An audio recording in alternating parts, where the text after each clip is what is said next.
네, 여러분 안녕하십니까? 가장 빠른 종합 뉴스퀴즈 시작합니다. 한국과 일본의 외교 충돌 상황, 이번 주를 거치면서 국면이 다소 조정되고 있습니다. 통일 외교 전문기자와 함께 지금 상황 분석해 보겠습니다. 어제 청와대 회동에서는 한일 군사정보 보호 협정이 거론됐는데 어떤 협정인지 알아보고 부당한 보복에 대해 직접 나서고 있는 민간 여론전도 들어보겠습니다. 먼저 오늘의 주요 뉴스입니다.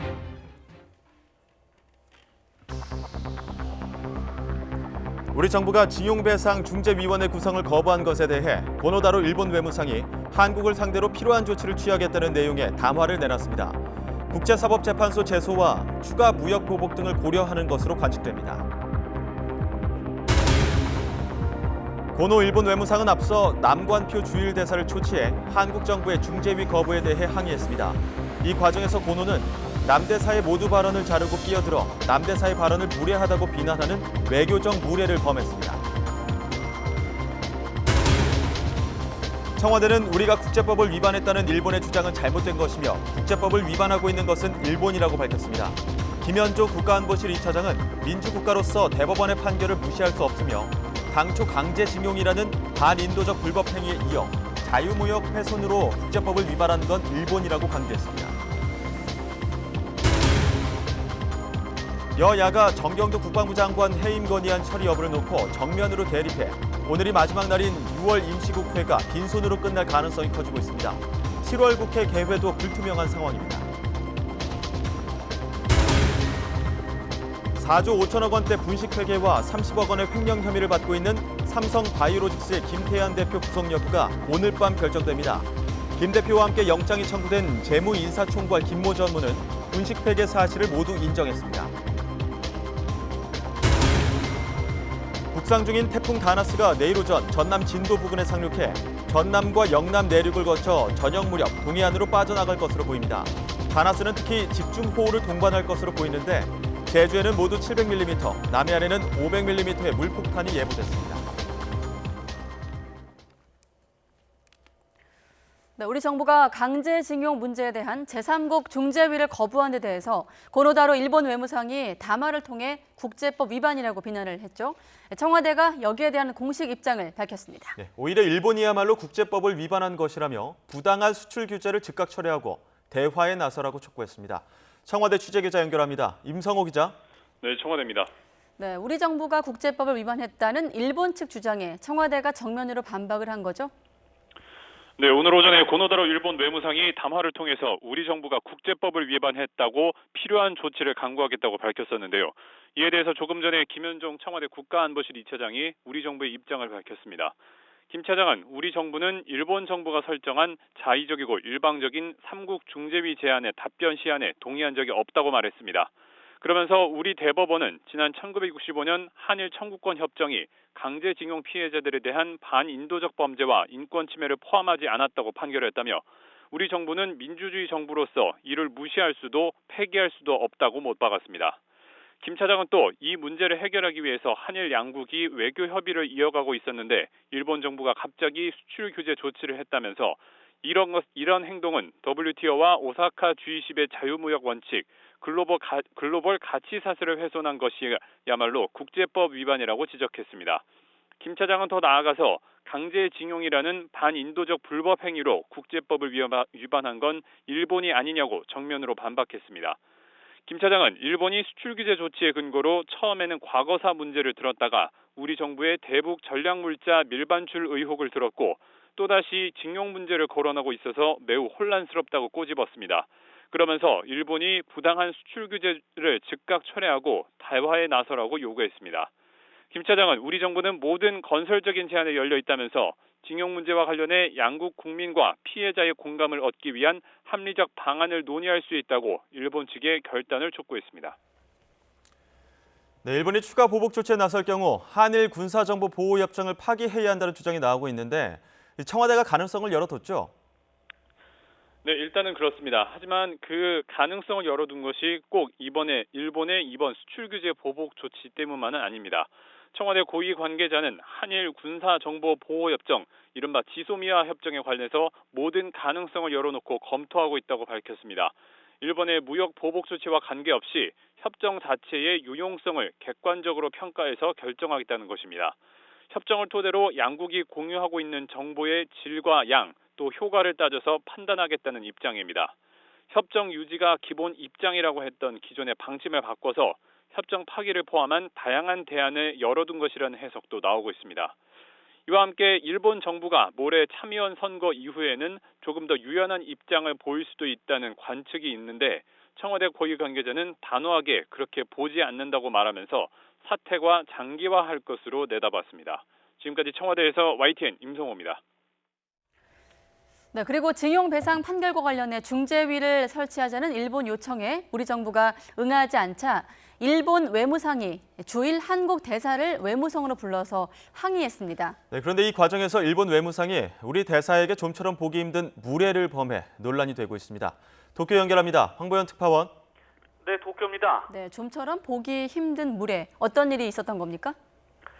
네, 고노다로 일본 외무상이 오늘 오전에 남관표 주일 대사를 외무성으로 불러서 강제징용 판결과 관련해 일본 정부의 중재위 구성에 한국 정부가 응하지 않은 데 대해서 항의했습니다. 먼저 취재진 앞에서 양측이 각각 1분 남짓 간단한 모두 발언이 있었습니다. 사전에 약속이 된 부분입니다. 먼저 고노 외무상은 한국 정부가 중재위 요청에 응하지 않은 것은 매우 유감이라고 말했습니다. 그러면서 한국이 현재 하고 있는 것은 2차 세계대전 이후 국제 질서를 근본부터 뒤집는 것이라고 주장했습니다. 또 한국에 의해 국제법 위반 상태가 되어 있는데 한국 정부가 빨리 나서 고치길 바란다고 촉구했습니다.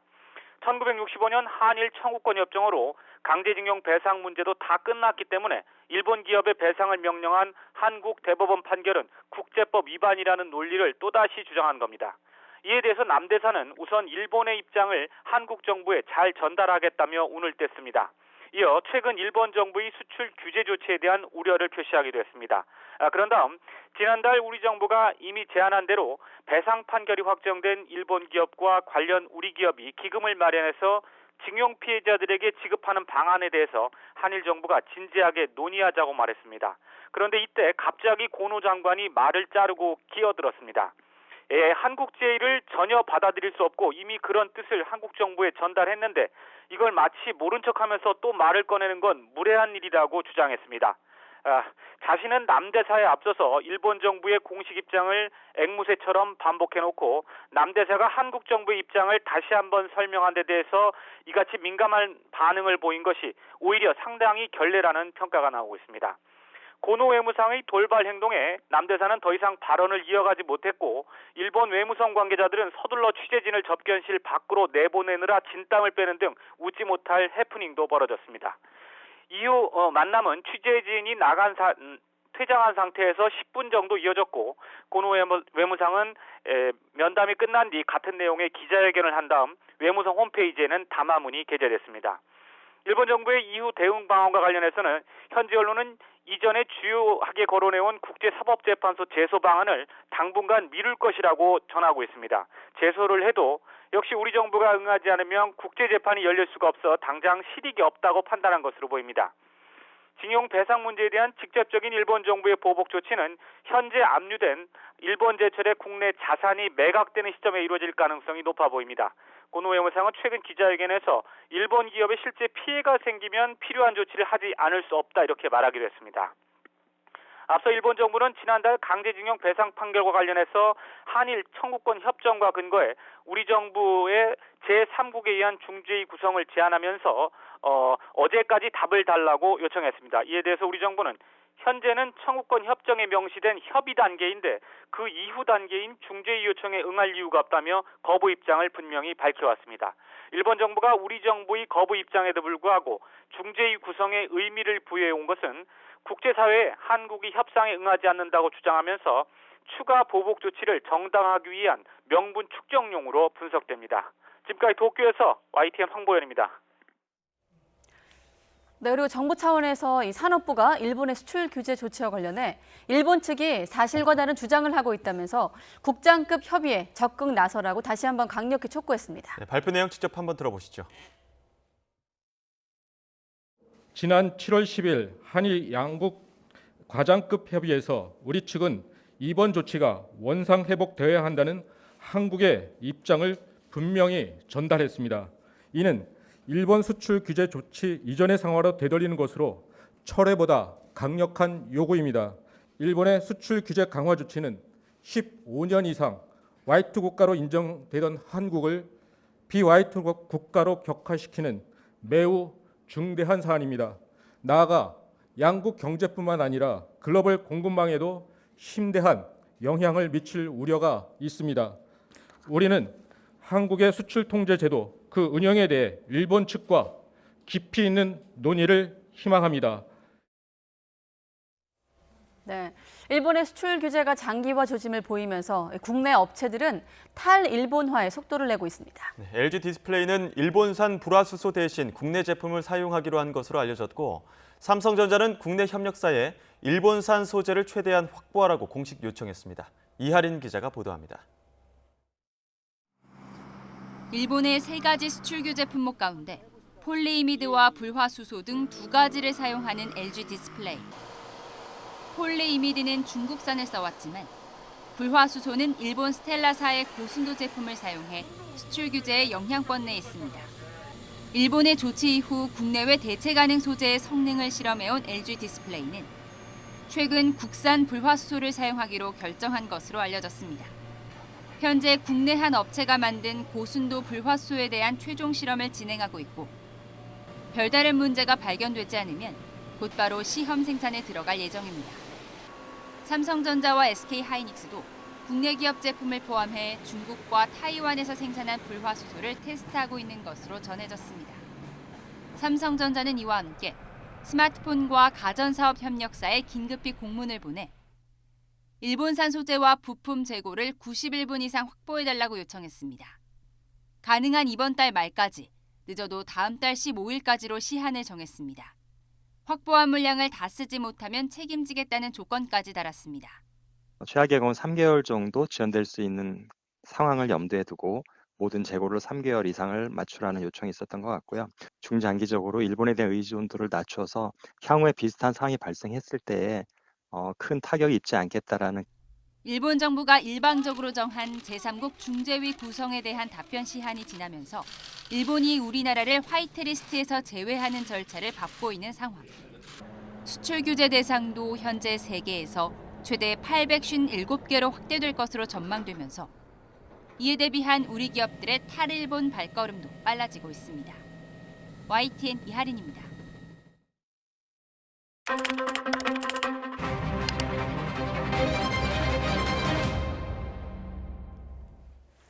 네, 한일 군사정보보호협정, 영문으로 지소미아라고 부르기도 하는데 어제 청와대 회동 직후 더욱 관심을 끌고 있습니다. 오늘 뉴스 TMI에선 이 한일 군사정보보호협정 알아보도록 하겠습니다. 박성원 앵커, 네. 자, 이름이 긴데 한일 군사정보보호협정 어떤 내용 담고 있습니까? 네, 영문명으로 지소미아는 2016년 한국과 일본이 군사정보를 직접 공유하기 위해 추진된 협정으로 광복 이후 두 나라가 맺은 첫 번째 군사협정입니다. 협정을 체결하기 전까지 한국과 일본은 미국을 통해 간접적으로 대북 정보를 전달받았습니다. 이 때문에 북한의 동태 파악이 늦을 수밖에 없었죠. 그래서 한일 양국은 대북 정보를 직접 교환할 수 있도록 군사정보 보호협정을 맺은 것입니다. 일본은 지리적인 문제 때문에 대북 정보, 특히 인적 네트워크를 통한 휴민트 정보가 부족했고, 우리는 일본의 정보 수집 위성, 이지스함, 지상 레이더 등 고급 자산을 얻을 수 있다는 장점 때문에 협정에 동의했습니다. 협정의 유효기간은 1년인데요. 다만 기한 만료 90일 전까지 어느 한쪽이 종료 의사를 통보하지 않으면 자동으로 1년 연장됩니다. 다음 달 23일이 만료 3개월 전이기 때문에 그 전에 우리가 파기를 통보하면 협정은 폐기되는데요. 이 시점에 어제 대통령과 5당 대표 회담에서 관련 발언이 나와 더욱 주목을 받고 있는 겁니다. 그런데 한일 군사정보 보호협정에 더욱 비상한 관심을 보이는 나라가 있는데요. 바로 미국입니다. 지난 2016년 협정 논의 당시에도 미국은 한국에 대해 협정 체결을 압박한 바 있는데요. 미국으로선 동북아에서 한미일 안보 협력을 더욱 강화하고 중국 견제까지 가능한 수단이기 때문입니다. 일각에서 이번 발언이 일본의 추가 조치에 대한 경고와 함께 미국을 향해 적극 중재를 촉구하는 메시지라는 분석도 나오고 있는데요.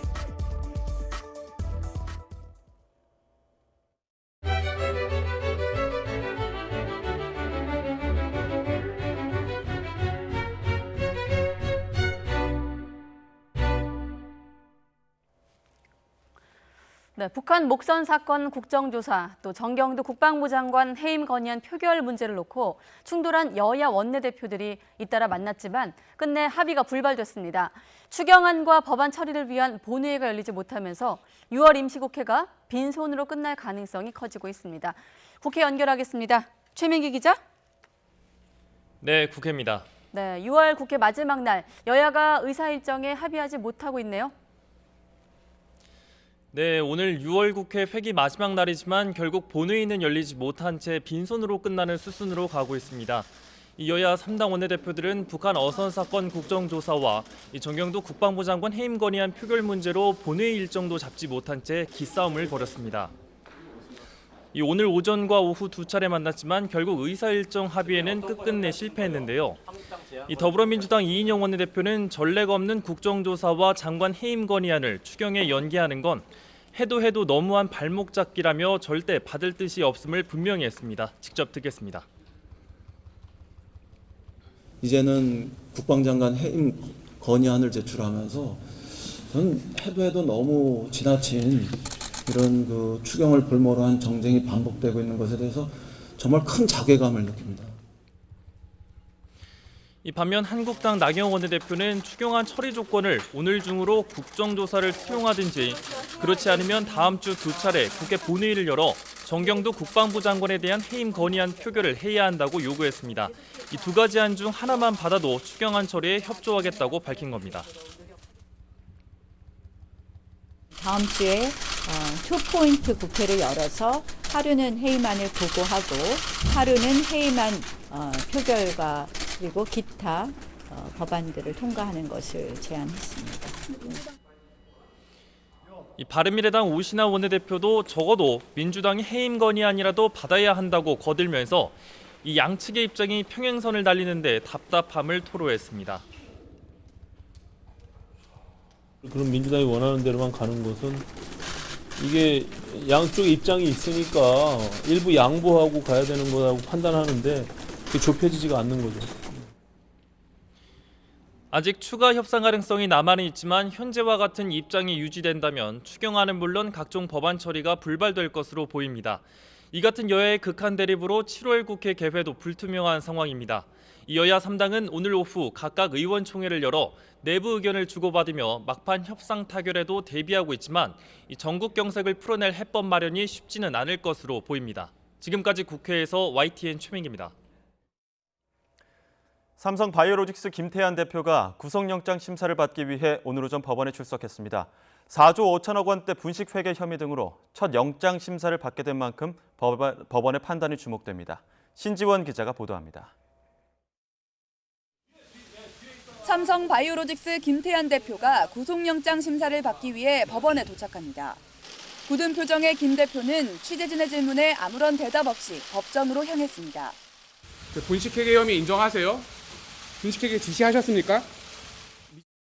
김 대표는 자본시장법과 외부감사법 위반, 횡령과 증거인멸교사 등 모두 4가지 혐의를 받고 있습니다. 지난 5월에는 증거인멸을 지시한 혐의만으로 구속영장이 청구됐다가 한 차례 기각됐지만 이번엔 검찰 수사가 시작된 이후 처음으로 분식회계 혐의가 적용됐습니다. 검찰은 김 대표가 고의 분식회계로 회사 가치 4조 5천억 원을 부풀리고 이를 토대로 작성된 허위 자료를 코스피 상장에 이용한 것으로 보고 있습니다. 그 대가로 회사 돈 30억 원을 횡령한 혐의도 추가됐습니다.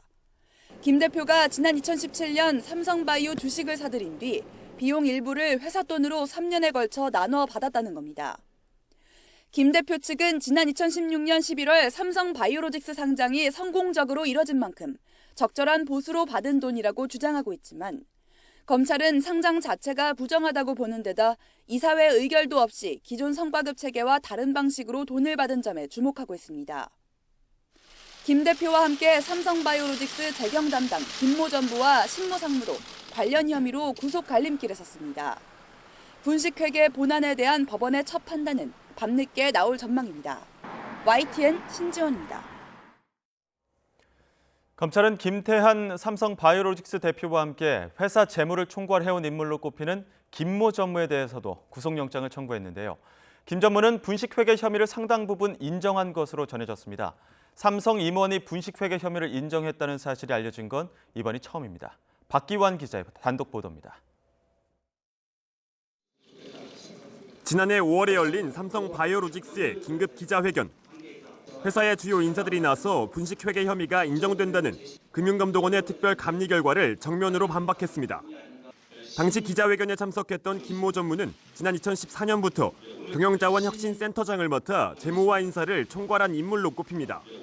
최근에는 분식회계 수사와 관련해 여러 차례 검찰 조사를 받았는데 이 과정에서 혐의를 사실상 인정한 것으로 전해졌습니다.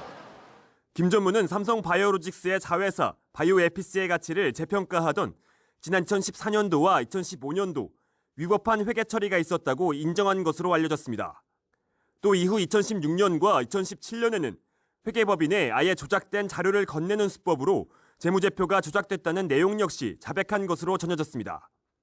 당시 바이오에피스 콜옵션 평가를 맡은 한영회계법인에 최종 보고서를 삼성이 원하는 수치에 맞춰줄 것을 요구했고 이를 위해 삼성 바이오로직스가 바이오에피스의 사업 계획서를 직접 조작해 한영 측에 건넸다는 겁니다.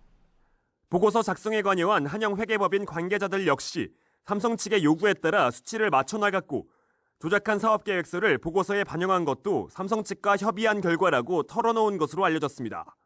검찰은 이렇게 조작된 한영회계법인의 보고서가 삼성 바이오로직스의 재무제표에 반영되는 등 통합 삼성물산 출범 이후에도 분식회계가 계속 이루어진 것으로 보고 수사를 확대하고 있습니다. YTN 박기환입니다. 서지현 검사에게 인사보복을 한 혐의로 재판에 넘겨져 1심에 이어 2심에서도 징역 2년의 실형이 선고된 안태근 전 검사장이 대법원에 상고했습니다. 안 전 검사장 측은 항소심 선고가 이루어진 어제 상고장을 냈다고 밝혔습니다. 안 전 검사장은 앞서 지난 2015년 검찰 인사 실무를 총괄하는 검찰국장으로 있으면서 과거 자신이 성추행한 서 검사의 인사 과정에 부당하게 개입한 혐의로 재판에 넘겨졌습니다. 마약을 구매하고 투약한 혐의로 기소된 남양유업 창업주의 외손녀 황하나 씨가 1심에서 집행유예 선고를 받고 풀려났습니다. 수원지방법원은 황 씨에게 징역 1년에 집행유예 2년을 선고했습니다. 또 추징금 220만 원과 함께 보호관찰과 마약 치료 명령을 내렸습니다. 재판부는 황 씨가 단순히 투약을 목적으로 필로폰 등을 사들였고 범행을 반성하고 다른 범죄 전력이 없는 점 등을 참작했다고 밝혔습니다. 법원의 선고가 내려진 뒤 수원구치소에서 풀려난 황 씨는 다시는 잘못을 저지르지 않고 선행하며 살겠다고 소감을 밝혔습니다. 직접 들어보시죠. 과거와는 단절되게 반성하며 바르게 살겠습니다. 죄송합니다. 그리고 그동안 저 때문에 고생 많으신 분들께 감사 인사 전하고 싶고 다시는 잘못 저지르지 않고 선행하며 살겠습니다. 죄송합니다. 호주에서 필로폰과 코카인을 투약한 혐의로 1심에서 집행유예를 받은 배우 정석원 씨가 법정에서 다시 한번 반성한다고 말했습니다. 정 씨는 오늘 서울고등법원에서 열린 항소심 공판에서 앞으로 반성하면서 많은 사람을 도와주고 살겠다며 선처를 부탁했습니다. 정 씨는 지난해 2월 초 호주 멜버른의 클럽에서 고등학교 동창 등과 함께 필로폰과 코카인을 투약한 혐의를 받습니다. 지난해 10월 1심은 혐의를 일부 유죄로 인정하고 징역 10개월에 집행유예 2년을 선고했지만 검찰이 일부 무죄 판단에 항소하면서 2심이 진행돼 다음 달 30일 선고가 이루어질 예정입니다.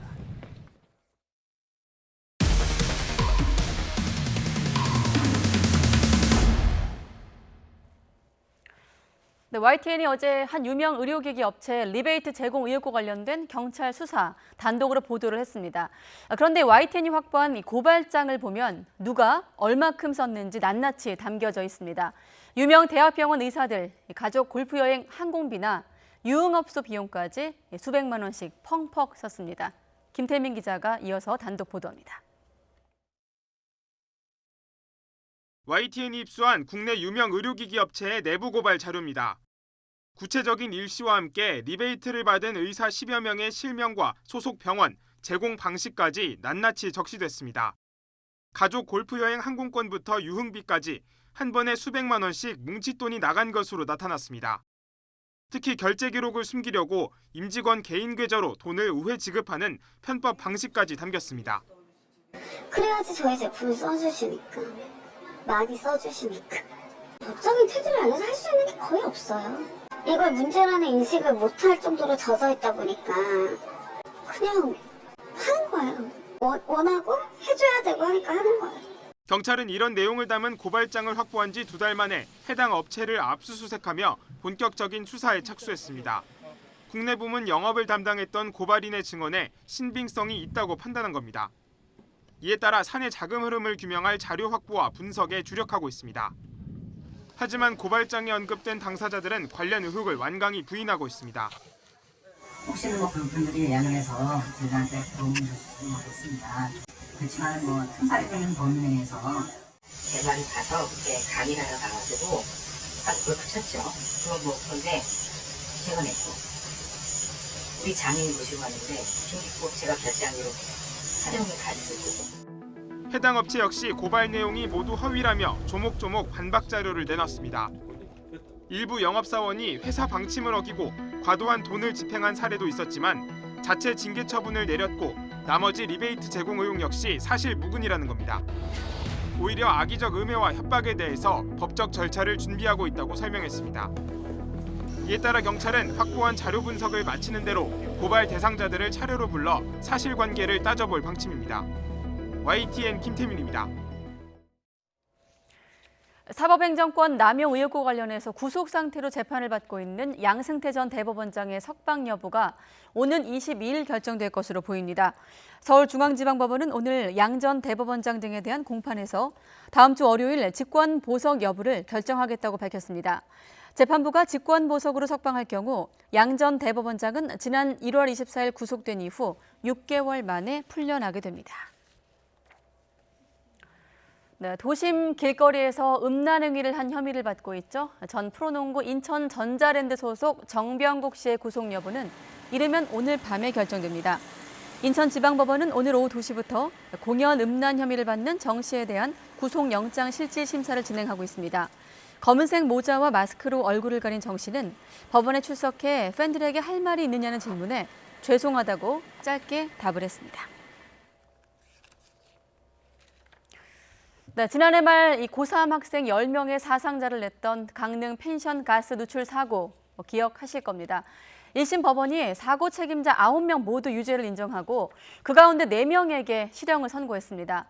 하지만 피해자 측은 처벌이 너무 가볍다고 반발했습니다. 송세혁 기자입니다.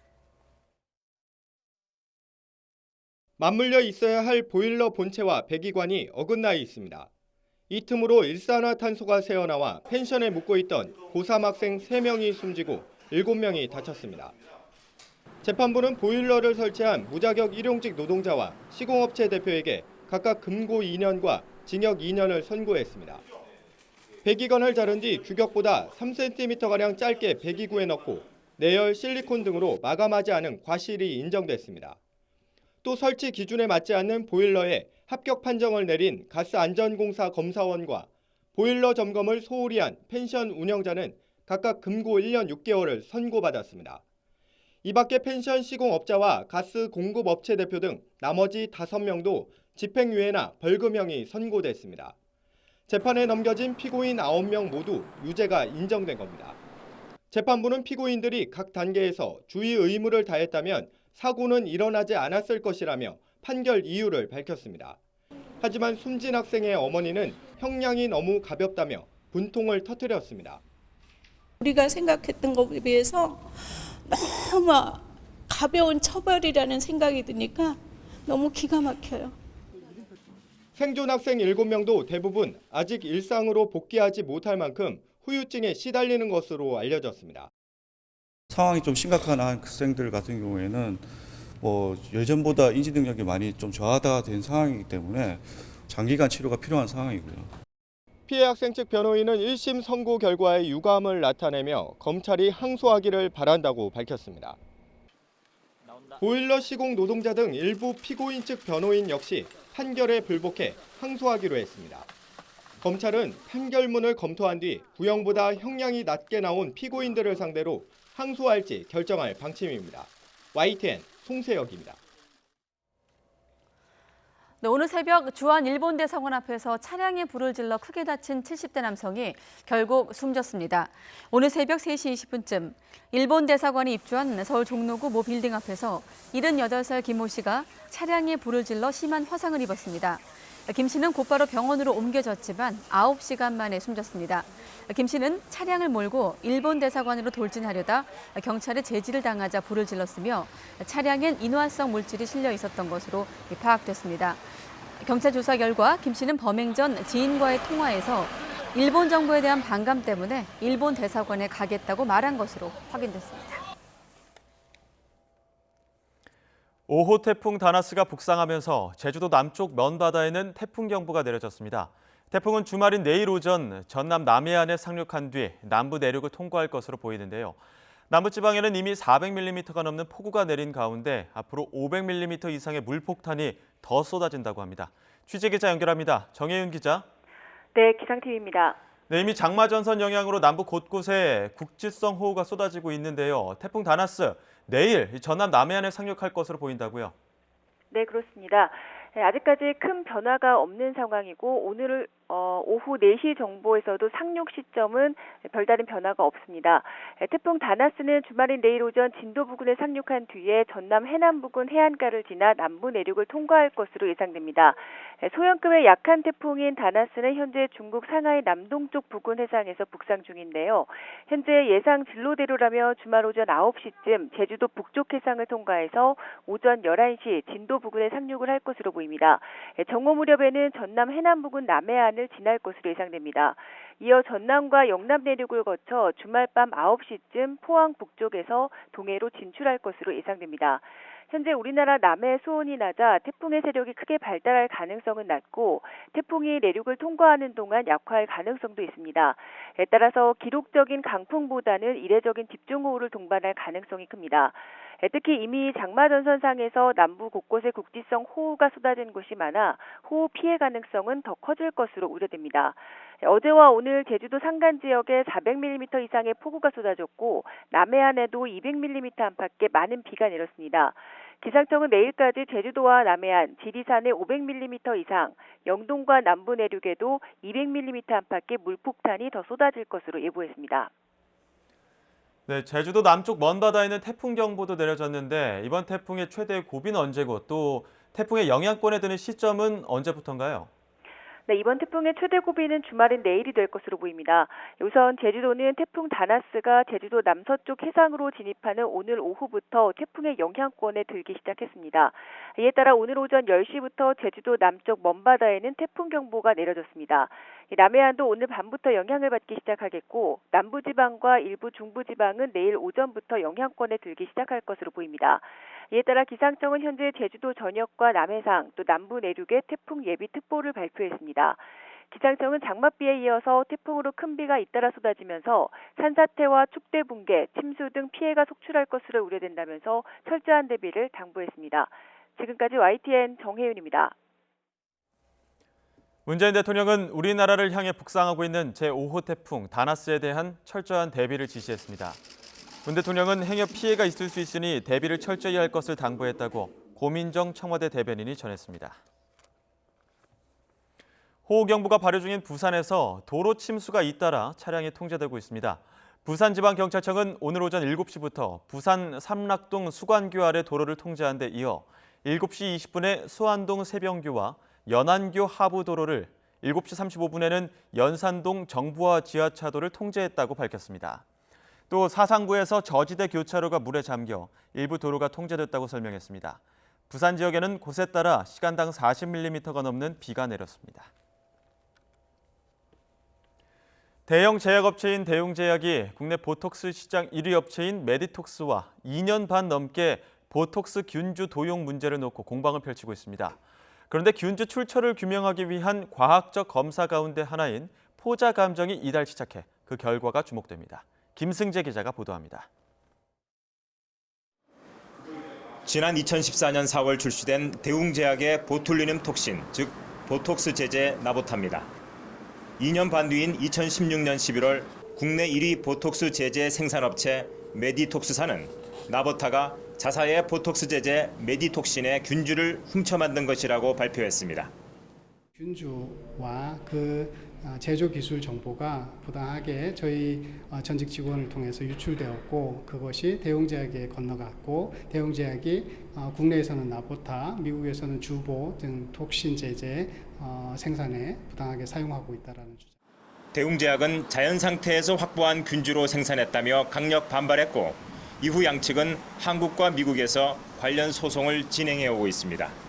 그런데 균주의 출처를 밝히는 데 중요한 단서가 될 포자 검증이 지난 4일부터 시작돼 주목됩니다. 검증 결과는 이달 중 나오지만 비공개입니다. 자연 상태의 균주는 포자를 형성하지만 메디톡신 균주처럼 실험실에서 개량된 균주는 포자를 형성하지 않기 때문에 검증 결과에 따라 양사의 희비가 엇갈릴 전망입니다. 국내 민사소송에서 포자 감정을 통해 명백한 진실이 밝혀질 것으로 확신합니다. 대웅제약은 자체 특허 공정을 통해 미국 FDA 허가를 받은 보툴리눔 톡신 제품으로 세계 제약 시장에서 한국 제품의 우수성을 알려나갈 계획입니다. 포자 검증 외에도 두 균주의 염기 서열 정보도 중요합니다. 동일 균주라면 염기 서열에서도 동일성이 확인될 것이기 때문입니다.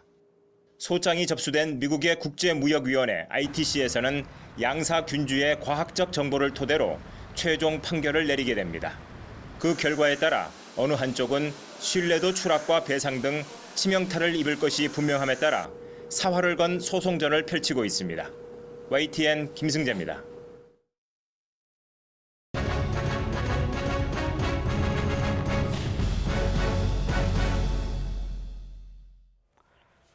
네, 이번 달 들자마자 시작이 됐으니까 한국과 일본의 외교 충돌 상황 벌써 19일째로 접어들고 있습니다만 이번 주를 지나면서 국면이 다소 조정되는 양상이 보이고 있습니다. 네, 일본 정부는 수출 규제 쪽에 대해서는 언급을 줄이고 대신 강제징용 배상 판결 문제에 공세를 집중하는 특징이 나타나고 있습니다.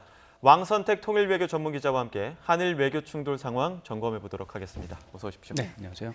앞서 도쿄 특파원 연결 때 보니까 고노 외무상이 좀 평정심을 잃었나 이런 생각이 들면서 좀 일본이 좀 당황을 하고 있나 이런 생각도 듭니다만은 네, 이번 국면에서 좀 양상의 변화가 좀 감지되는 조짐이 있습니까? 그렇습니다. 최근 며칠 동안 그리고 어제 일본 방송의 보도 그리고 오늘 고노 다로 외상의 모습 담화 내용 이런 것들을 볼 때 몇 가지 좀 특이한 상황이 나타나고 있는데 뭐냐면 일본이 수출 규제 문제에 대한 수출 규제 공세에 대해서는 이야기를 하지 않고 있다.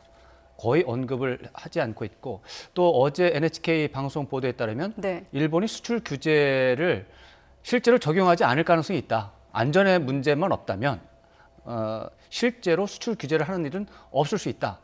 이런 이제 보도가 나왔고요. 오늘 고노다로 일본 외상 이제 남관표 우리 대사에게 나름대로의 불만을 또 표명을 하면서 이제 일본 정부 입장을 말을 하면서 수출 규제 쪽으로는 아예 언급이 거의 없었습니다. 이런 것들은 매우 시사하는 바가 크고 그 대신 강제징용 배상 판결 문제에 대해서 우리 정부의 입장을 집중적으로 공격을 하는 이런 양상이 나타났습니다. 그래서 사실 아직까지는 미세한 그런 상황이지만 그래도 일본이라는 나라의 이제 외교 특성이 굉장히 미세하게 움직이기 때문에 네. 이 정도 되면은 이제 변화하고 있다라고 하는 평가를 할 수 있겠다 이렇게 볼 수 있습니다. 그렇게 일본이 태도를 변화하고 있다는 그런 미세한 감지를 할 수 있는 배경이 있다면 어떤 게 있을까요? 저는 당연히 미국의 관여가 있다고 생각을 합니다. 데이비드 스틸웰 동아태 차관보가 이제 일본을 들렀다가 이제 며칠 전에 한국을 다시 들렀고 그리고 이제 그 전에 우리 정부의 또 외교 노력이 또 미국과 있었고 이런 걸 통해서 미국이 한국과 일본의 관계에 대해서 우려하고 있고 이거 굉장히 심각한 상황이라는 걸 인식하고 있고 문제를 해결을 해야 된다라는 것에 대해서 인식하고 있고 문제 해결을 위해서 관여를 하겠다. 이렇게 얘기를 했습니다. 외교적으로 미국이 한일 문제에 대해서 관여하겠다라는 말을 공개적으로 한 것은 제가 알기로는 거의 없는 일입니다. 그 정도로 미국이 굉장히 이번 문제에 대해서 심각하게 보고 있다는 뜻인데 말이 공개적으로 그런 말이 나올 때는 비공개적으로는 일본에 대한 압박이 매우 강하게 들어가고 있다. 이렇게 우리가 평가를 겉으로는 중립을 강조하고 있지만 그렇습니다. 겉으로는 중립이지만 관여를 하겠다라는 말을 외부적으로 한 상태라면 이미 내부적으로 비공개적으로는 일본에 대한 엄청난 압박이 들어가고 있다라고 충분히 예측을 해야 되고요. 이런 것들은 또 우리 정부가 미국 정부에 설득을 했고 협력을 요청했기 때문에 이런 일이 가능했다. 이런 평가를 또 할 수 있고 마지막으로 또 하나는 애초부터 일본은 수출 규제 문제는 던져놨다가 한국 쪽에서 반응이 나오면 바로 치고 빠진 다음에 이 배상 판결 문제, 이 문제로 집중할 것이다. 그런 시나리오가 있었을 가능성도 있습니다. 그래서 어느 쪽인지는 모르겠지만 뭐 두세 개의 가능성을 모두 보면서 대응을 해나가는 게 좋을 것 같습니다. 네, 뭐 모두 다 봐야 된다는 말씀이 그렇습니다. 귀에 들어오는데 어제 청와대 그 대표들과 당 대표와 문재인 대통령 회동 직후에 이제 앞서 박석원 앵커가 정리를 했습니다만 군사보호 정보보호협정, 지소미아 이 문제가 지금 부각되기 시작했는데 청와대는 일단 모든 가능성을 검토하겠다는 이제 입장으로 조금 선회를 했고요. 지금 정부 입장이 정리가 된 게 있습니까? 정리가 이제 된 거죠. 이제 조금 전에 된 거죠. 근데 네. 어제부터 오늘까지 혼선이 좀 있었습니다.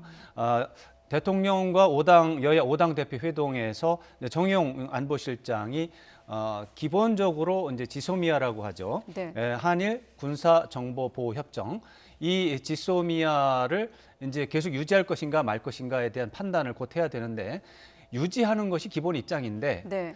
뭐 재검토 필요하다면 재검토도 할 수 있다 이런 발언을 했다 그래가지고 우리 정부가 그러면은 이 지소미아를 유지하지 않는 것도 옵션이구나 하나의 방법으로 검토를 하고 있구나 이렇게 생각을 했는데 오늘 오전에는 그렇지 않다 이런 입장이 나왔었습니다.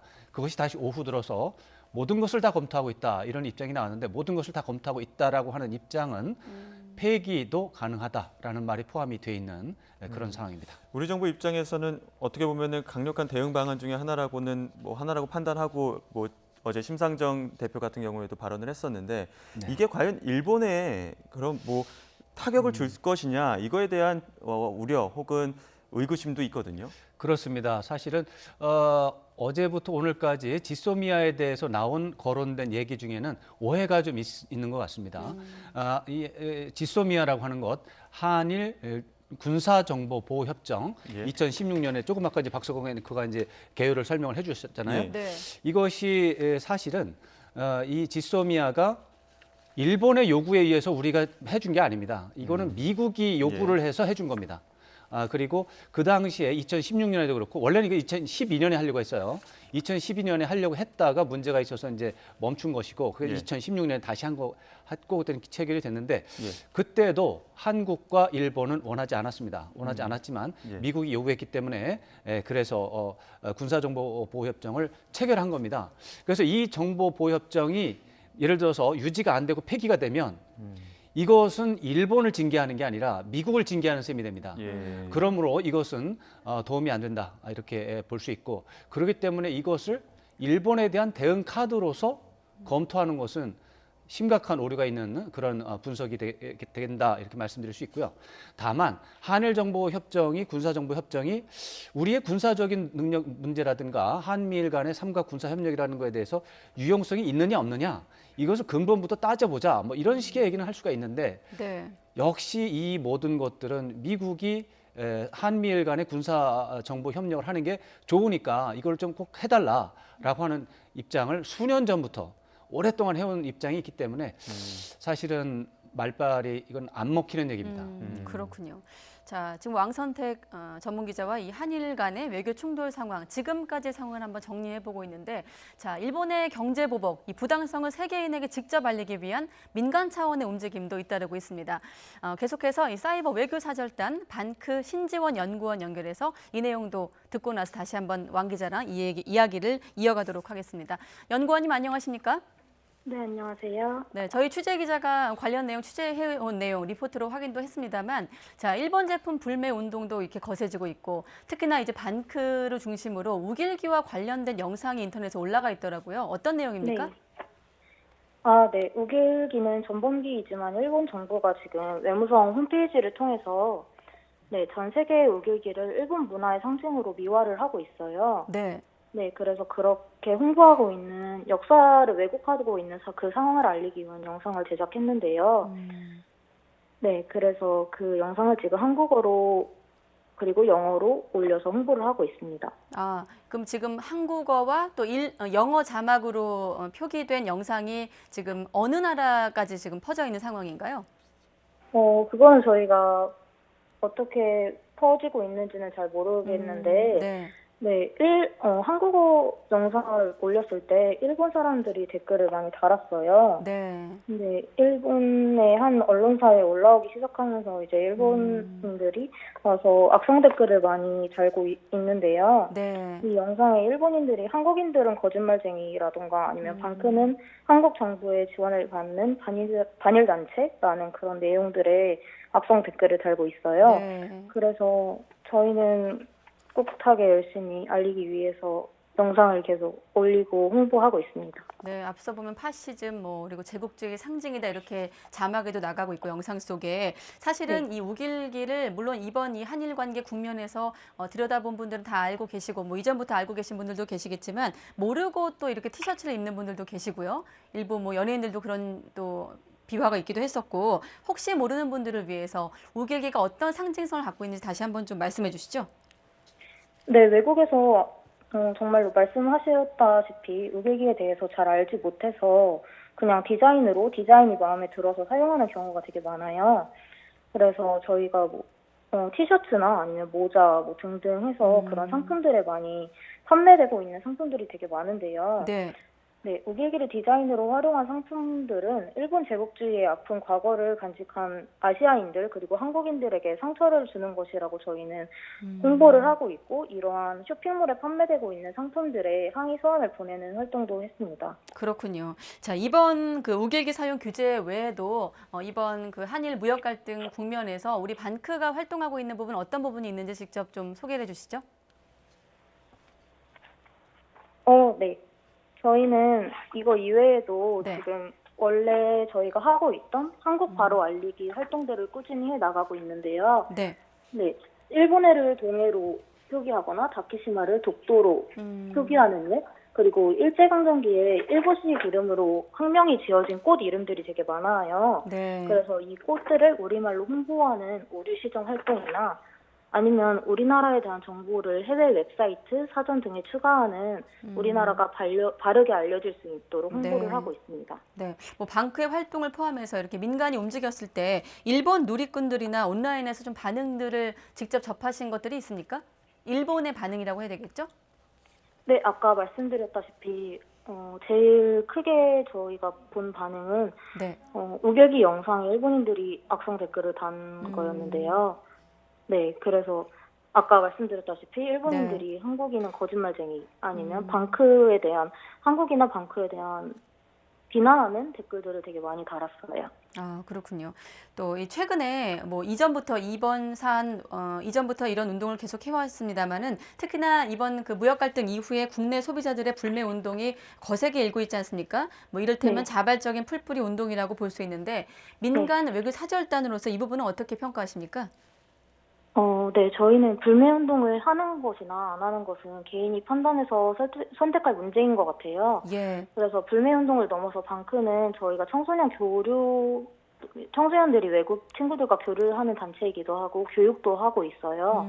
그래서 온라인을 통해서 올바른 한국의 정보를 알리고 오류를 시정하는 활동도 중요하다고 생각합니다. 네, 또 한 가지가 일본 전쟁 범죄 실체를 알릴 목적으로 사실 나도 좀 참여하고 싶지만 방법을 모르는 분들도 계시거든요. 역사 외교 대사를 모집했다고 들었습니다. 어떤 역할을 하는 겁니까? 네, 일본 정부가 독도가 일본의 고유 영토이고 한국이 불법 점거하고 있다는 왜곡된 내용이 담긴 초등학교 사회 교과서를 검정 통과를 시켰다고 해요. 예. 네, 그래서 내년 2020년부터 이제 일본의 모든 초등학교에서 모든 학생들이 이런 내용을 배우게 되는 건데요. 네. 그래서 방크는 우리가 동해나 독도 그리고 한국 역사를 알리는 것이 중요하다고 판단해서 이러한 활동을 기획을 하게 되었고요. 2020년 동해 표기 바다 이름을 결정하는 국제수로기구의 총회 개최를 앞두고 있어요. 그래서 전 세계 외국인들에게 동해나 독도 그리고 우리 역사가 바르게 알려질 수 있도록 중고 대학생들을 대상으로 글로벌 역사외교 대사 활동을 하게 되었습니다. 네, 자 시간은 다 됐는데 끝으로 짧게 한 가지만 여쭤보면 최근 인터넷을 중심으로 사지 않습니다, 가지 않습니다 이런 SNS 운동이 펼쳐지기도 했는데 혹시 반크 차원에서 지금 제안할 만한 아이디어가 있으시다면 소개해 주시죠. 네, 저희가 최근에 했던 오류 시정 사례를 몇 개 소개해드리자면 유명 웹사이트의 창덕공이 쇼토큐라고 일본식 말하는 이름으로 소개되어 있는 것을 바로 잡기도 했고 손기정 선수의 이름이 키테이손으로 되어 있었던 것을 시정을 하기도 했고 울산 태화강이 야마토 리버라고 되어 있기도 했었어요. 네. 그래서 조금만 관심을 갖고 내가 관심 있는 주제에 대해서 외국의 웹사이트나 위키피디아, 사전 등에 어떻게 표기가 되어 있는지 한번 찾아본다면 저희가 슬프게도 많은 오류들이 있는데요. 네. 이런 오류들을 우리가 함께 고쳐 나간다면 잘못 알려져 있는 한국에 대한 정보를 고치고 바르게 알릴 수 있을 거라고 생각해요. 네. 네, 그래서 전범기인 우길기에 대해 외국 사람들이 모르는 지금과 같은 역사가 앞으로 반복되지 않기 위해서 우리 모두의 노력이 필요한 것 같습니다. 네, 알겠습니다. 자, 사이버 외교사절단 반크의 신지원 연구원이었습니다. 오늘 고맙습니다. 네, 감사합니다. 네. 네, 계속해서 왕선택 통일외교 전문기자와 이야기 나눠보도록 하겠습니다. 네. 지금 보신 것처럼 사이버 외교사절단과의 연결도 했었고 이렇게 민간 차원의 움직임이 많은데 이런 움직임들이 한일 외교 충돌에서도 어느 정도 도움이 되는 겁니까? 아주 어렵고 네. 민감한 얘기입니다. 장점도 있고 단점도 있습니다. 예. 그래서 이것들을 관리를 잘하는 게 중요합니다. 그래서 이제 장점이 뭐고 단점이 뭐고 부작용은 뭐고 이런 것들에 대해서 좀 정확하게 이제 지적이 되고 논의가 돼서 우리 저 국민들이 일본 상부 불매 운동을 하는 이제 의지와 마음은 뭐 똑같은데 네. 결과적으로 부작용이 나고 또 역효과가 나면은 이거 이게 무슨 짓인지 헷갈릴 수 있어요. 예. 장점이라고 하는 것은 기본적으로 일본과 어떤 이렇게 이제 충돌이 나고 하는 상황 속에서 네. 우리 국내 여론을 단결시키는 효과가 있습니다. 아주 이것은 어떻게 보면 중요하고 이 일본과의 어떤 충돌 속에서 절대로 밀리지 않고 우리가 또 승리를 하겠다라고 하는 이런 이제 의지와 열정을 에너지를 이제 공유하고 있기 때문에 그러면은 나름대로 이제 이런 것들이 우리 정부 당국에 전달이 되고 우리 정부 당국이 힘을 받아서 더 이제 일본과의 충돌 경쟁에서 이길 수가 있겠죠. 그게 장점입니다. 근데 이제 단점이 있습니다. 이게 이제 좀 심각한 문제인데 지금 현재 벌어지고 있는 수출 규제 문제, 강제 이제 동원 이제 배상 문제 네. 이걸 할 때 일본 사람 전체하고 우리 한국 사람 전체가 전쟁을 하고 있는 게 아니라는 겁니다. 맞습니다. 우리의 적대 세력은 아베 총리 한 사람이거든요. 일본 국민을 우리의 적으로 규정하는 이게 어떻게 되느냐면 신경도 안 쓰고 있는 보통 일본 국민들을 오히려 우리 국민들의 공격을 받아서 화가 나서 이 적대 세력을 변경시키는 이런 부작용이 생겨요. 네. 또 일본 기업의 물건을 사지 않으면 그 일본 기업들은 또 우리 국민들한테 불매운동의 대상이니까 억하심정을 갖게 되겠죠. 근데 그분들이 아베 총리의 정책에 지금 동의한다고 한 적이 없거든요. 이거는 수출 규제 문제는 정확하게 아베 총리가 결정한 거거든요. 네. 그렇기 때문에 구별해야 된다. 예, 이게 우리의 적이 누군지를 알아야 되는데 일본하고 관련이 있으니까 일본 전체가 다 우리의 적인 줄 알고 일본 상품을 불매를 하면 뭔가 도움이 될 거라고 생각하고 이걸 하는 거죠. 네. 그렇지만 우리의 적은 지금 현재 국면에서 적은 아베 총리 한 명입니다. 네. 아베 총리에 대해서 모든 역량을 집중을 해야지 이 일본 국민이나 보통 일본 기업에 대해서 공격을 하면 그분들이 가만히 있다가 돌을 맞고 아베 총리 편을 들게 됩니다. 이러면 적이 많아지면 우리의 역량이 상대적으로 줄어드는 거니까 이런 부분에 대해서 좀 네. 조심할 필요가 있습니다. 아주 안타까운 그런 부분인데 좀 조심할 필요 있습니다. 민간 대 민간의 대립은 좀 경계를 해야 된다. 아니 우리가 예를 들어 전쟁 네. 상황이 돼서 총력전이 벌어지면 도리가 없습니다. 그거는 우리 네. 국민 모두가 나서서 일본 국민 전체와 전쟁을 해서 이기게 됩니다. 지금 그 상황이 아니라는 거죠. 예. 이거는 아베 총리가 잘못된 판단을 해서 수출 규제를 우리나라 기업들한테 적용한 그런 상황입니다. 그렇기 때문에 아베 총리 이외에 다른 사람에게 돌을 던지는 것은 조심해야 됩니다. 네, 사실 뭐 외교라는 게 어느 나라를 상대하더라도 쉬운 문제는 아닙니다만 특히나 일본을 상대하는 것이고 또 이번 사안 같은 경우는 과거사 문제와 현재 또 수출 규제가 같이 혼합되어 있기 때문에 맞습니다. 정부 대응도 좀 고민이 깊어 보이는데 지금까지 정부 대응은 어떻게 좀 평가할 수 있을까요? 사실 초기 단계에서는 지난 19일 동안 초기 단계에서는 문제가 좀 있었던 것 같아요.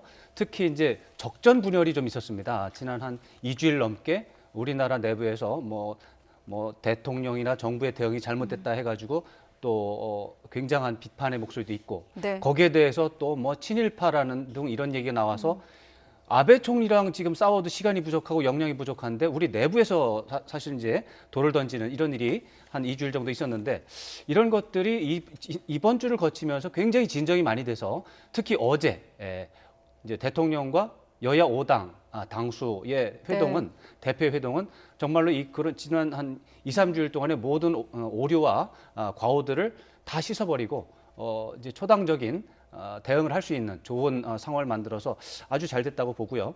그리고 중간에 우리 외교부 당국이 아주 잘한 게 있습니다. 미국과 긴밀하게 협의를 하면서 미국의 관여를 이끌어낸 거죠.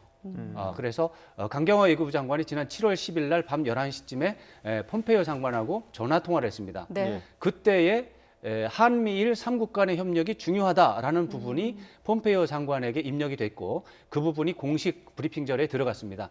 그게 제가 볼 때 지금 한일 외교 충돌에서 후반기에 우리가 승기를 잡은 어떻게 보면은 전환점이었다 이렇게 볼 수 있고요. 예. 그 이후로 아까 말씀드렸다시피 일본이 미세하게 전략의 변화가 지금 생기고 있습니다. 그래서 수출 규제 문제에 대해서는 굉장히 좀 위축된 모습을 보이고 있고 대신 계속해서 강제동원 문제에 대해서만 이제 집중하는 그런 양상으로 이제 변경이 되고 있는 것이죠. 우리 외교부의 노력도 있고 일본은 좀 미세하게 어떤 다른 움직임을 보이고 있는데 앞으로 예상할 수 있는 일본의 대응은 어떤 것들이 있을까요? 지금 말씀드린 바로 그 문제입니다.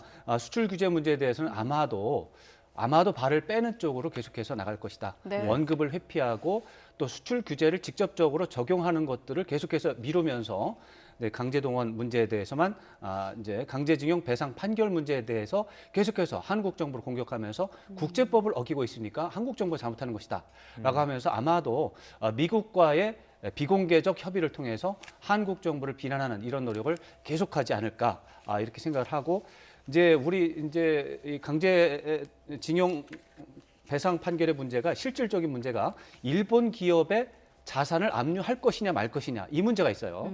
이건 이제 대법원 판결에 따르면 그렇게 하게 되어 있어요. 근데 그것을 집행하는 것은 우리 행정부가 해야 돼요.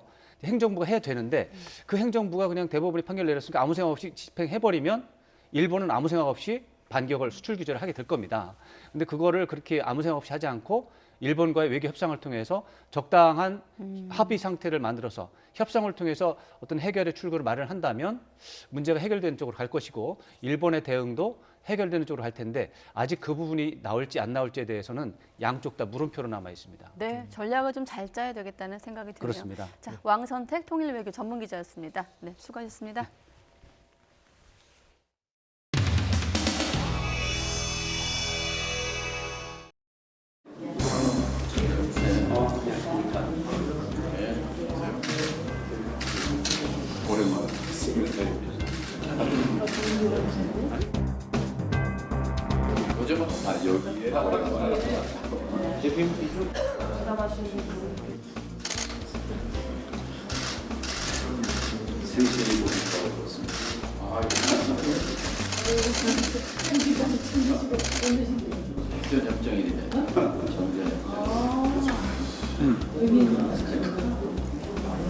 다음 주 토요일 엄마 뱃속에 있다가 전쟁 끝났다는 얘기를 들어야 되겠네.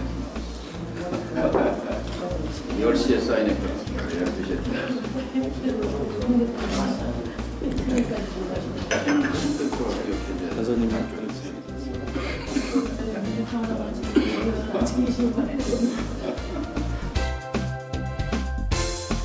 세 번째 대표를 축하드립니다.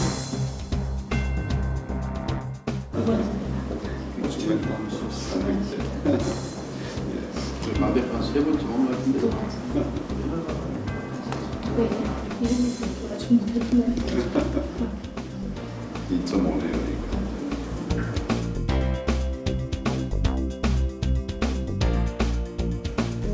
대통령께서는 어떤 핵심 소재, 부품 장비 산업 육성을 위한 법적, 제도적 지원책을 강구하기로 하는 조항을 꼭 들어가야 된다. 자당 대표들은 다 전적으로 공감을 했고, 자유한국당에서 예산이 수반될 수 있다는 이유로 계속 반대를 했습니다. 그래서 국가 경제의 펀더멘털 및 소재 부품 장비 산업의 경쟁력 강화를 위해서 함께 논의한다. 이런 식으로 좀 소재 부품 장비 산업에 대한 법적 제도적 지원 문 대통령께서 강력히 희망하고 또 황교안 대표를 여러 다른 야당 대표들이 설득해서 간신히 포함된 조항이 핵심 소재 부품 장비 산업 육성을 위한 법적 제도적 지원 대책을 강구하기로 한다. 이 문구를 넣자고 했는데 지금 최종적으로 그 경쟁력 강화로 이렇게 된 겁니다. 당초 그거 빼자고 할 거라면 상상도 못했었고. 예. 소득주도 성장 폐기와 또 이에 대한 정책 대전환을 결단할 것을 요청했습니다. 대통령도 큰 틀에 동의를 해주신 것으로 그렇게 생각합니다. 아까 발표문에 나와 있는 3번에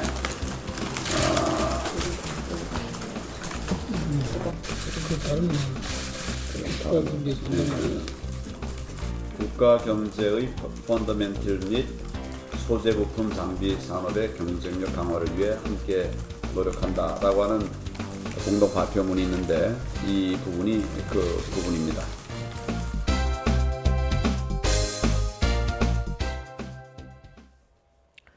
네, 도널드 트럼프 미국 대통령이 탈북자를 만나서 북한의 종교 자유 문제를 제기하겠다고 밝혔습니다. 네, 하지만 미국 정부의 연례 종교 자유 행사에서 나온 고위 인사들의 대북 압박 수위는 낮아졌습니다. 워싱턴에서 김희준 특파원이 보도합니다. 세계 각국의 종교 탄압 피해자들을 백악관으로 초청한 트럼프 대통령. 27명 가운데 탈북자 출신 주일용 씨도 자리했습니다. 고모네 가족이 정치범 수용소에 있고 북한 당국이 종교 탄압을 자행해왔다는 주 씨 증언에 Just because my aunt father-in-law was a Christian and my cousin's whole family were executed because of their sharing gospel. 트럼프 대통령은 북한 종교 자유 문제를 제기하겠다고 화답했습니다. North Korea I'll bring that up. I understand exactly what you're saying. I'll bring it up. 미 국무부가 지난 16일부터 사흘간 연 연례 종교 자유 증진 장관급의 행사 계기에서입니다. 펜스 부통령은 이 행사 연설에서 북한 인권 문제를 거론했습니다. 다만 북한 비핵화를 추진 중이라며 비판 수위는 조절했습니다. As President Trump continues to pursue the denuclearization of North Korea and a lasting peace, the United States will continue to stand for the freedom of religion. 폼페오 국무장관은 중국의 종교 탄압 문제를 강력히 성토했습니다. 반면 북한 문제는 크게 부각하지 않았습니다. 북한을 18년째 종교 자유 우려국으로 지정하고 인권 문제로 압박해온 미국이지만 실무 협상 체계에 호응하지 않고 있는 북한을 덜 자극하려는 의도로도 읽힙니다. 워싱턴에서 YTN 김희준입니다. 남북 고위급 회담이 필요한 국면이라는 김현철 통일부 장관의 발언과 관련해 통일부는 향후 남북 관계를 이끌어 나가는 방향에서 종합적으로 여러 가지 대안들을 검토하고 있다고 밝혔습니다. 통일부 김은한 부대변인은 오늘 정례 브리핑에서 남북 고위급 회담과 관련해 북측과 구체적인 논의가 진행 중인지 여부를 묻자 이같이 답했습니다. 김 장관의 관련 발언에 대해선 남북관계 정상화를 위해선 고위급 회담이 필요하지만 지금은 적절한 시기 등을 지켜보고 있다는 취지라고 설명했습니다.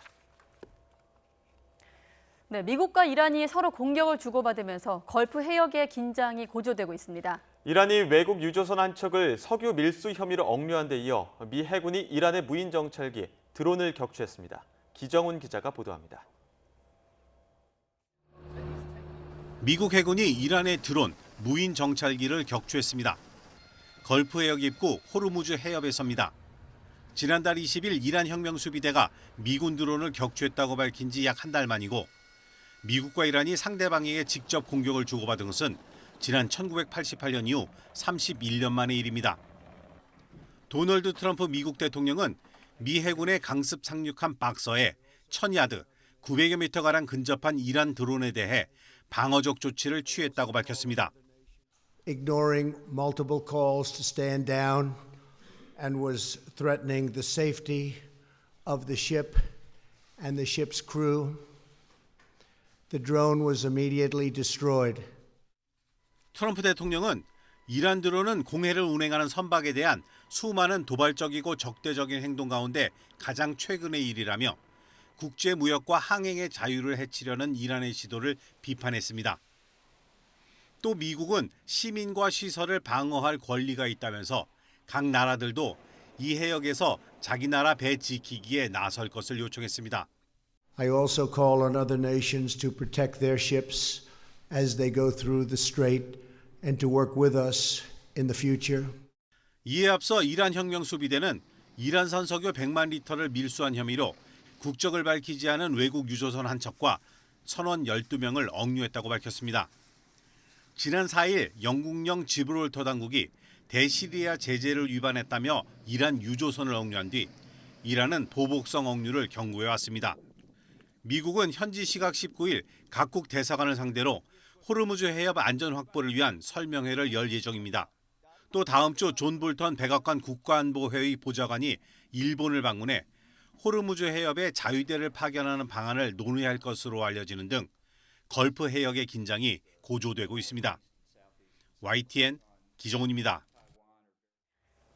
네, 트럼프 대통령이 이 민주당의 유색인종 여성 의원 4명한테 인종차별 발언을 퍼부은 데 이어서 다시 노골적으로 공격을 했습니다. 네, 이어 4명의 당사자는 물론이고 민주당 대선 주자들도 일제히 트럼프 대통령을 강력 비난하고 나섰습니다. 이동우 기자가 보도합니다. 트럼프 대통령이 노스캐롤라이나 그린빌에서 열린 선거 유세에서 민주당 여성 유색인종 초선 의원 4인방에 대한 공격을 이어나갑니다. 4명 의원의 이름을 하나씩 거명하면서 비판과 조롱을 서슴지 않았습니다. 특히 유대계를 공격했다가 사과까지 했던 소말리아 난민 출신인 일한 오마르 의원을 집중 저격합니다. Obviously and importantly, Omar has a history of launching vicious anti-Semitic screeds.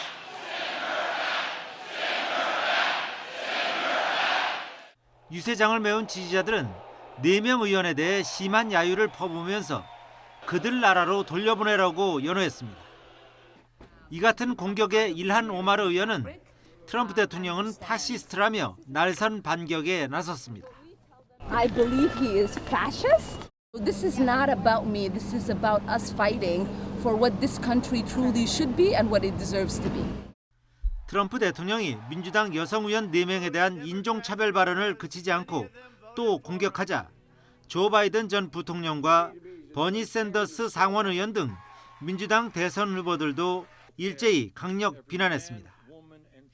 내년 11월 대선을 앞두고 재선에 도전하는 트럼프 대통령이 인종차별적 발언을 통해 백인 지지층을 결집해 선거에 활용하려는 전략을 취하는 데 맞서 민주당 대선 후보들이 반트럼프 대우를 구축하는 모습입니다.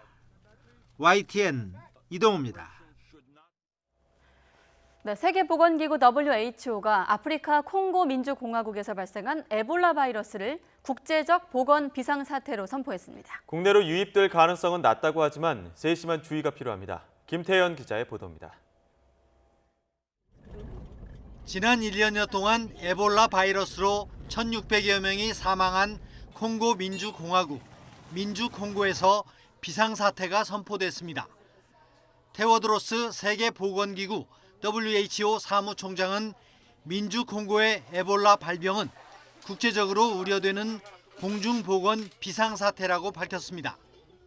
The committee recommended that I declare the outbreak a public health emergency of international concern, FIC, and I have accepted that advice.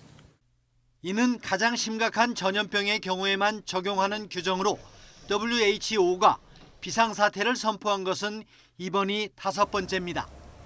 이번 선포는 민주콩고 동부 르완다 접경 지역의 대도시 고마시에서 에볼라 환자가 확인된 뒤 며칠 후에 나왔습니다.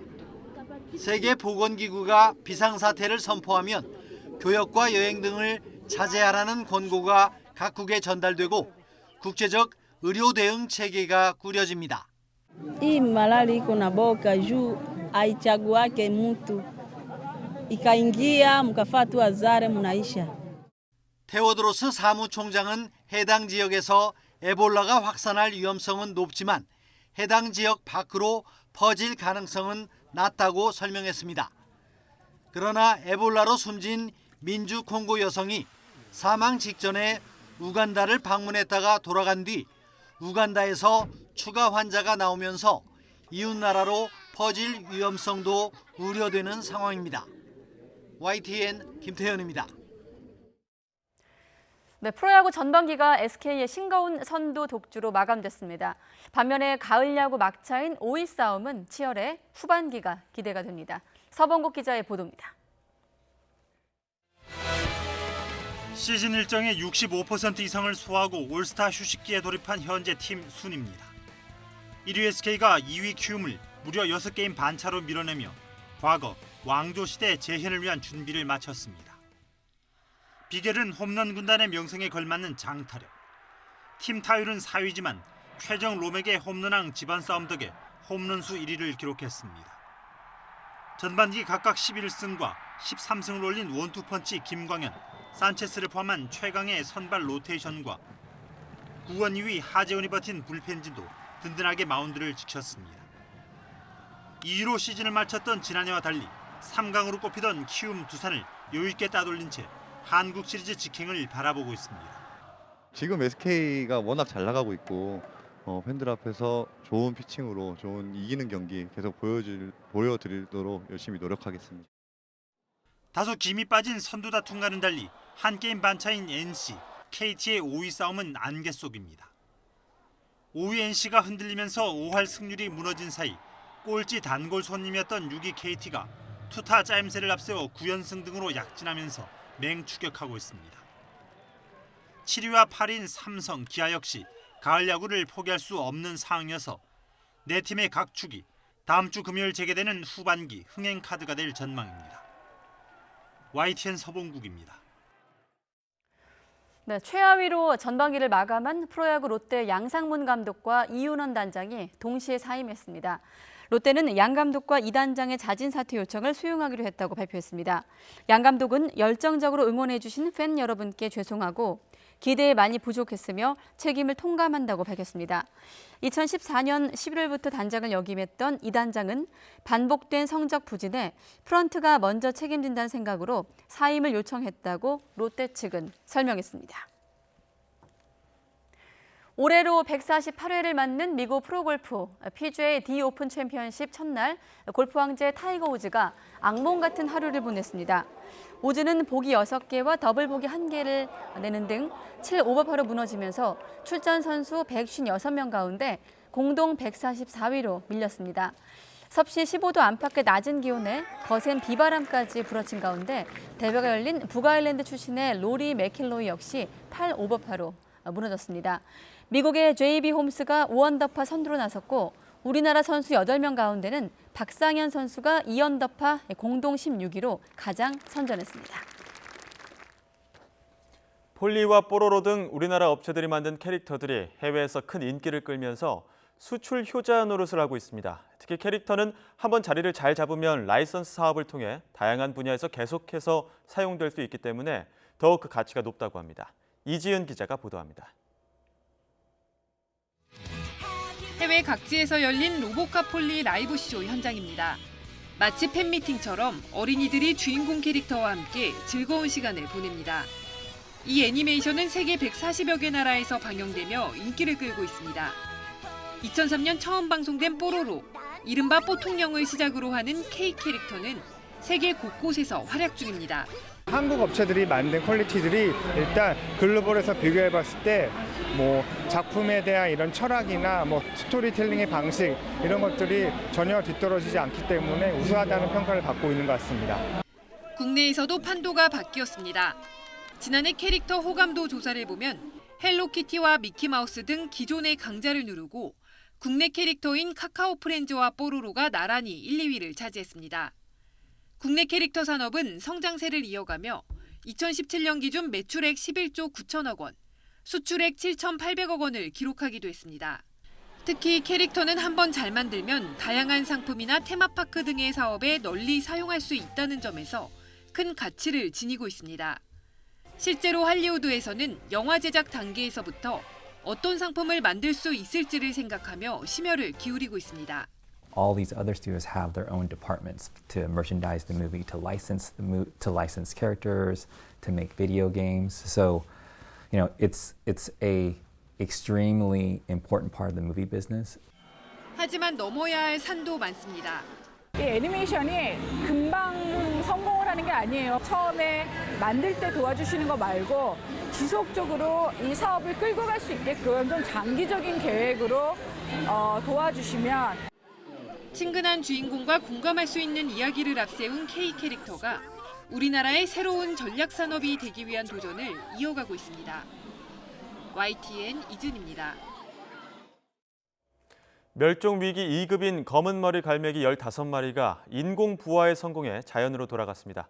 황선욱 기자가 보도합니다. 바깥 세상이 낯선지 머뭇거리던 새들이 하나둘 하늘을 향해 날아오릅니다. 멸종위기 야생생물 2급인 검은머리 갈매기입니다. 알에서 나온 지 50여일밖에 안 된 어린 갈매기들인데 2년 정도 지나 번식기가 되면 머리색이 까맣게 변합니다. 이번에 야생 방사한 갈매기들은 인천 송도 매립지에서 구조한 알을 인공 부화한 것들입니다. 송도 매립지에는 600쌍이 번식 중인데 검은머리 갈매기의 최대 서식지입니다. 매립지라는 곳을 선택을 해서 거기서 산란을 하고 그리고 바로 가까이 갯벌에 나가서 생활을 하고 여기에서 이제 월동을 하기 위해서는 중국 쪽으로 이제 많이 이동을 하는 그런 새라고 보시면 될 것 같습니다. 야생 방사에 앞서 비행 훈련과 먹이 사냥은 물론 기존 야생 갈매기를 알아보고 함께 어울리는 훈련도 받았습니다. 지난 5월 국립생태원이 40개의 알을 구조했지만 200여 개 둥지의 많은 알들은 이미 너구리와 까치 등에 잡아먹힌 뒤였습니다.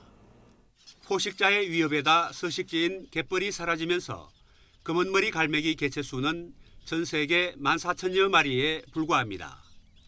국립생태원은 위치 추적기와 가락지를 통해 서식지 이용 현황과 이동 경로, 생존율 등을 분석해 검은머리 갈매기 복원 연구에 활용할 계획입니다.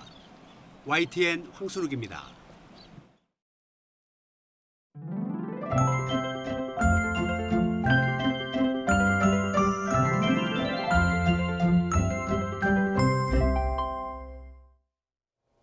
현재 5호 태풍 다나스가 한반도를 향해서 북상하고 있습니다. 태풍의 눈은 뚜렷하게 보이고 있지 않지만 소형급의 약한 세력을 유지한 채 중국 상하이 남동쪽 해상을 지나고 있는데요. 태풍은 내일 아침 9시쯤 제주도 북쪽 해상을 지나겠고요. 오전 11시 무렵에는 전남 진도 부근에 상륙하겠습니다. 이어 남부 내륙을 통과한 뒤 저녁에는 포항 북쪽에서 동해로 진출해서 소멸할 예정입니다. 현재 장마 전선과 태풍에 의한 구름대로 제주와 남부 지역을 중심으로 비가 내리고 있습니다. 특히 레이더에 보라색으로 표시된 지역에는 시간당 30에서 50mm에 달하는 매우 강한 비가 집중되고 있습니다. 이에 따라 제주와 남해안에는 호우경보가, 전남과 경남 지역에는 호우주의보가 발효 중입니다. 특히 이들 지역은 내일까지 폭우가 쏟아질 것으로 보여서 우려되는데요.